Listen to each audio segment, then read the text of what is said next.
Hi, my name's Willie, and if you're into hearing stories that'll make you feel better about your own love life, buckle up. Let me tell you about the roller coaster that was my marriage to Monica. Monica and I met 6 years ago, back when everything felt easy and hopeful.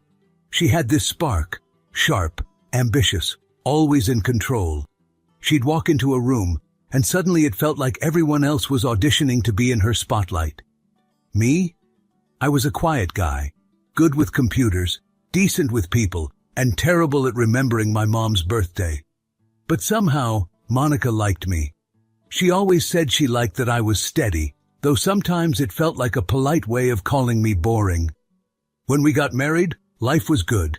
I had my job in coding, a field where half the battle is proving you're not a robot, and she had her fancy graduate degree and a job managing people in some corporate labyrinth. We'd joke about our work lives. I'd call middle managers professional roadblocks, and she'd roll her eyes and explain why people like her were essential. I guess we thought we were just different enough to keep things interesting. At first it worked. We'd cook dinner together, binge-watch crime dramas, and laugh about whose turn it was to take the trash out. Life felt solid. But then came the lockdowns. Oh, the lockdowns. If you've ever wondered how close quarters can turn a marriage into an escape room, let me tell you, it's faster than you think. We both started working from home, which sounds great until you realize you're now co-workers who also share a bathroom. I turned one of our spare bedrooms into my office. Monica took the other. Now here's where things got weird. I'd still wake up, shower, shave, and put on a suit, even though no one but our cat was going to see me. Monica? She'd roll out of bed, throw on sweatpants, and start answering emails with one hand while playing Candy Crush with the other.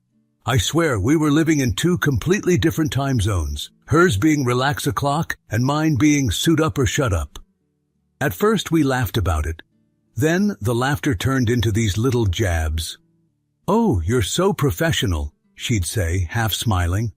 Or, "Do you really need to close your office door for a 15-minute meeting? Are you hiding something?" I tried to explain that I just needed focus, but she'd always shrug it off like I was being dramatic. Honestly, it felt like we were turning into strangers who just happened to split a mortgage. Fast forward to when her office reopened. Monica jumped at the chance to go back. I didn't blame her. Working from home wasn't her thing, and besides, her company was offering social distancing and all that jazz. But once she went back, it was like she never really came home. She started staying late, saying she was catching up with coworkers or networking. And by networking, I mean drinking wine at her boss's apartment. Red flag? Oh, it was a whole damn parade. Then came the iPad incident. One weekend, she dropped her old tablet on my desk and said, "Can you wipe this? I want to give it to my niece." I said, "Sure," like the dutiful tech guy I am. But when I powered it on, there they were. Messages, pictures, and videos between Monica and her boss, Damien. Yes, his name is Damien. Of course it is. They weren't exactly exchanging cookie recipes, if you catch my drift. I want you to understand me correctly. All this information was not in plain sight. I don't know why, but I went to check everything before I wiped the iPad. I guess my freaking habit of not losing important data kicked in. I can't even describe what I felt. It was like someone unplugged me from reality. I copied everything, texts, photos, the works, and stored it in my cloud. Then I called a lawyer. After the lawyer, I decided to also contact a private investigator so he could dig up more information. I'll be honest, I've always wanted to be a client of a private detective. I've probably seen too many movies. The next few weeks were surreal. Monica kept acting like nothing was wrong, like we were still playing house. Meanwhile, my lawyer and a private investigator were gathering every piece of evidence we'd need for a divorce. I'll admit, I played it cool at first, but the night before we filed, something inside me snapped. That night, Monica came home late, again. She walked in like she had just finished starring in her own romantic drama, all nonchalant, barely looking my way. I don't even remember what she said. It was probably something like, "Don't wait up," or "busy day at work." But this time, I wasn't going to let it slide. I looked her dead in the eye and said, "Hope your little networking sessions with Damien are worth it." She froze for a second, and then her mask slipped. Her voice sharpened. What are you talking about? Oh, don't play dumb, Monica. I saw the messages, the photos, the videos. Did you really think I wouldn't check before wiping the iPad? Her expression turned icy. And then she laughed. She actually laughed. You think you're going to leave me? She said, her tone dripping with contempt. Willie, honey, you're a joke if you think you can. Let me spell it out for you. If you try, I'll get half of everything. Your paycheck, your savings, even the house. You'll be left with nothing but that dusty old computer of yours. Her line about the computer was very offensive, because I had a brand new MacBook. Then she continued, Face it, you're stuck with me. At least if you stay, you'll get something out of it. Occasionally, like sometimes intimacy, but you'll have to be a good boy. Occasionally, that word hit like a slap to the face. I stood there stunned while she smirked and walked off to bed like she had just won an argument. I stayed up all night, sitting in my office, staring at the walls, wondering how the woman I married had turned into this. The next morning, I called my lawyer. File the papers, I said, and make it loud. When I said make it loud, I didn't just mean filing the divorce papers. I wanted Monica to feel every ounce of betrayal she'd served me, served back on a silver platter. My lawyer tried to talk me down, bless his heart. Willie, he said, judges don't have a sense of humor. Revenge may feel good now, but it could cost you later. Are you sure you want to go this route? Absolutely, I said. I'm not just filing, I'm making a statement. And that's how the cake idea came to life. Now, I didn't know you could get a cake with a custom image printed on it until my lawyer's assistant mentioned it as a joke. But once the idea took root, there was no turning back. I had a rush order placed. A beautiful, obnoxiously large cake with Monica and Damien's most incriminating photo right on top. The icing above it read, "Here's your cake, eat it." The process server, who honestly deserves an award for his enthusiasm, delivered the cake and the divorce papers straight to Monica's office. Oh, and he made sure to do it in front of an audience. According to him, she was laughing with a group of co-workers when he walked in. "Are you Monica?" he asked, holding the giant box. "Yes," she said, looking confused. He opened the box, revealing the masterpiece. Her face went from confused to mortified in a split second. Then, he placed the divorce papers on the table beside the cake and said, "You've been served." Apparently, Monica let out this screech, like a banshee had just flown through the room. She knocked the cake off the table, but it landed face up on the carpet, so the image was still visible for all to see. Her co-workers? Half of them were too stunned to react. The other half started whispering and, from what I hear, one actually laughed. Some guy yelled out, "Finally something sweet. God, that's a sign because I'm so sick of this diet." Damien, the boss/lover, was apparently there too. He went pale, grabbed his stuff, and left the room without a word. My phone started blowing up within minutes. Calls, texts, voicemails from Monica. "How could you do this to me?" she screamed in one of the messages. I didn't reply. I just forwarded everything to my lawyer and let her sit in her mess. She didn't come home that night. Instead, her mom texted me, saying Monica would be staying with her for now. Honestly, I slept better than I had in months. Before you find out what happens next, please subscribe to the channel. The next couple of days? Radio silence. Monica was holed up at her mom's place, and honestly, it felt like a weight had been lifted. The house was quiet, peaceful. For the first time in forever, I wasn't walking on eggshells.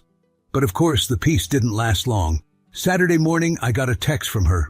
"We need to talk. About us." Sure, us. As if there was still an us left to talk about. I emailed her back. Lawyer's advice. "We can talk, but it's either in my lawyer's office with your lawyer present or here with witnesses and everything recorded." To my surprise, she agreed. Weird. I figured she'd argue or stall, but nope. So I called up Mike and Amber, two mutual friends who've seen it all. They came over, we set up our phones to record on the kitchen table, and then Monica showed up. She walked in like nothing had happened, like this wasn't a meeting about her cheating and torching our marriage. She even tried to hug me. I just held up my hand and said, Let's skip the theatrics and get to it. At first, she cried. Big crocodile tears. She apologized, said she'd been lost and didn't know how to fix things. I sat there, stone-faced. Then came stage 2, the blame game. You were never there for me, Willie. You locked yourself in your office all day and ignored me. We weren't even acting like a couple anymore. It felt like I was married to a roommate. Of course I wanted more. I was biting my tongue so hard it's a miracle I didn't bleed. But then she hit me with the real kicker, her ace card. You know you'll lose everything if you go through with this, right? Half your paycheck, the house, everything. Judges love women in these cases. You'll be drowning in debt while I move on. Maybe you should think about how this is gonna look, for you. Oh, I couldn't help it. I actually laughed. You're right, Monica. This is gonna look awful, for you. She blinked, stunned. Then she switched gears. Again. We can fix this, Willie. We just need time. We were happy once. Don't throw that away. I leaned forward and said, Monica, there's nothing left to fix. We ended the second you decided to screw Damien. You want my advice? Get yourself a lawyer. And maybe think about how you're going to handle those coworkers who are blackmailing you. Yeah, I know about that too. Good luck. Her face went pale. For the first time in this whole mess, she looked genuinely scared. But then, because Monica can't help herself, she threw one last jab as she stood up. You'll regret this, Willie. You'll never find anyone better than me. I just smiled. Guess we'll see, won't we? And with that, she stormed out, slamming the door behind her. After Monica left, I knew I couldn't sit around waiting for her next move. My lawyer had drilled it into me. Protect yourself first. Emotion comes later. Finances come now. First order of business? Split the savings. I opened a new account in my name and moved half of everything over. It wasn't sneaky or underhanded. It's called being smart. I also froze my credit and took my name off anything joint that I could manage without her signature. Subscriptions? Changed. Utilities? Moved to my account. Mortgage autopay? Adjusted. Speaking of the mortgage, that was the sticking point. The house was technically ours, but we still owed a chunk on it. My lawyer said it was likely Monica would fight for it, either to live in it or just to spite me. And honestly, I wasn't ready to let go of it. This house had been my project, my sanctuary. I wasn't going to let her turn it into a trophy. I started putting feelers out for options. Could I refinance in just my name? Would it make sense to sell and cut my losses? My lawyer advised me to play it cool until we saw Monica's angle. And here's the thing. Monica didn't seem to have an angle. She was too busy dealing with the fallout from her work drama. Turns out, my little cake stunt was a gift that kept on giving. Word spread fast at her office. Damien, her boss/lover, shut the affair down immediately and told her to only communicate with him on business matters. From what I heard, he avoided being in the same room as her altogether, and her so-called work friends, the ones who'd egged her on, they turned on her quicker than a bad plot twist in a soap opera. Apparently, one of them started calling her Cake Girl behind her back. Ouch. The pressure got to her. HR didn't officially step in, but the writing was on the wall. It was easier for them to kick Monica out. By the end of the week, Monica quit. She said it was to focus on her personal life, but we all know what that means. Now she was jobless, friendless, and, from what I could tell, completely overwhelmed. She didn't have time to prepare for the divorce because she was too busy putting out fires in her own life. Meanwhile, I was making moves. I started consolidating my assets and planning for what life would look like post-divorce. I even started therapy, not just for the mess Monica left behind, but to make sure I didn't carry any of this baggage into my next chapter. Let me tell you, going to court for a divorce feels a bit like showing up to a boxing match where the referee secretly hopes you'll both knock each other out. Monica strutted in like she was auditioning for a legal drama, hair perfectly done, heels clicking like she owned the place. Me? I showed up in a clean shirt and the quiet confidence of a man holding all the receipts. My lawyer was a shark. Monica thought she had this in the bag. She genuinely believed she was walking out with half of everything I owned. But surprise, surprise, that's not how things work when you're the one who torpedoed the marriage. Thanks to the evidence we collected, The judge ruled that she wasn't entitled to spousal support. No alimony for Monica. Zip. Zero. Nada. I still don't understand who invented spousal support. It's a good thing we didn't have kids, or I could have gotten in big trouble. She did get a claim on the house, though. Turns out, even if someone cheats, they can still get a piece of the property if their name's on the deed. But here's the kicker. The judge took the evidence into account when calculating her share. And all of this is because I have collected a lot of financial documentation about my contribution to this house. Instead of getting the 50% she was hoping for, she got less. I made an offer at once that I was obliged to pay the money for this part. The judge approved my offer, and Monica agreed too, because she was afraid of losing everything. When it was all said and done, Monica's lawyer looked like he wanted to crawl under the table. Monica? She looked like she'd just been handed a participation trophy at the Olympics. She muttered something under her breath about the court being biased, but all I could think was, biased? Against cheaters? Imagine that. A few days later, Monica came by to pack up her things. And let me tell you, it was like watching a bad reality TV episode in real time. She walked around the house like she was saying goodbye to an old friend, or maybe scouting for loose change. "Oh, Willie," she said, voice dripping with fake sincerity. "This doesn't have to be the end, you know. We've been through so much. Maybe we could—" "Nope," I cut her off mid-sentence. "But, nope," I repeated, this time with a smile. She sighed dramatically and sat down on the couch. "We could at least stay friends. You know, for old time's sake." "Friends?" I laughed.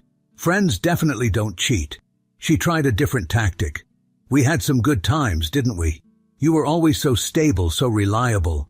"Right, I was steady, wasn't I? That's what you called me. Monica, steady doesn't mean doormat." And then came the tears. Oh, the tears. I swear, if I'd bottled them, I could have solved California's drought problem. She begged for a second chance, said she was a different person now, that she'd learned from her mistakes.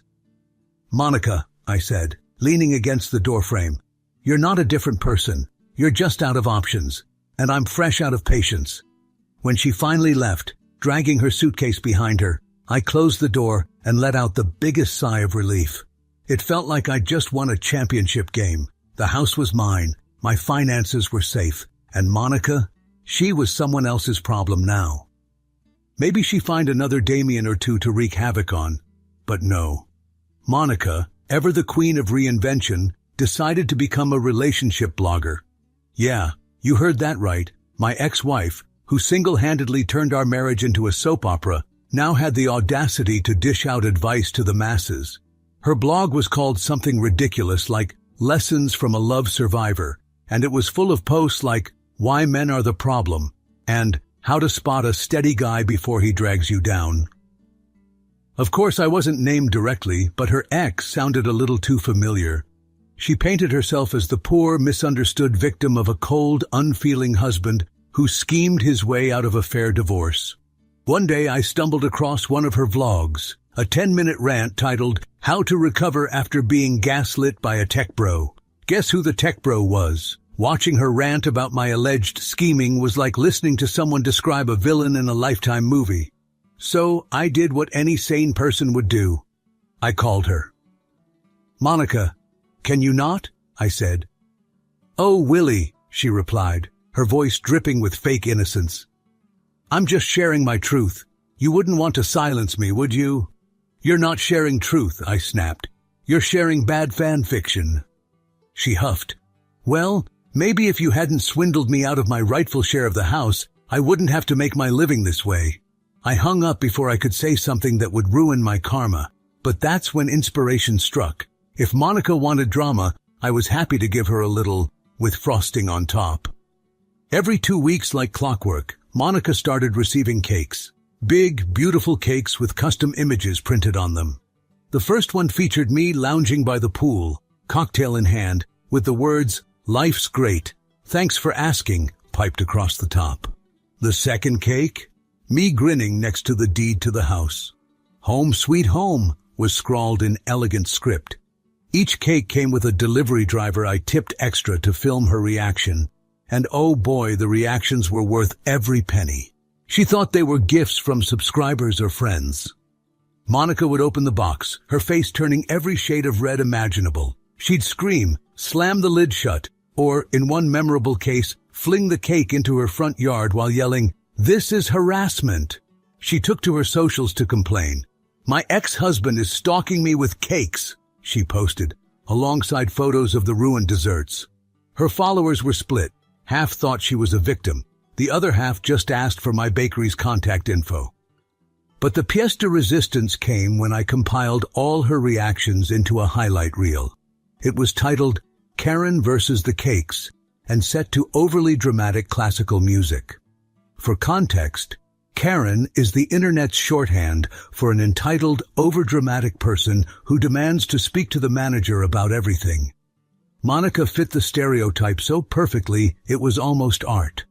The video showed her screaming at the cakes, shaking her fists at the sky, and throwing tantrums that would make a toddler jealous. When I posted it online and tagged her, it went viral within hours.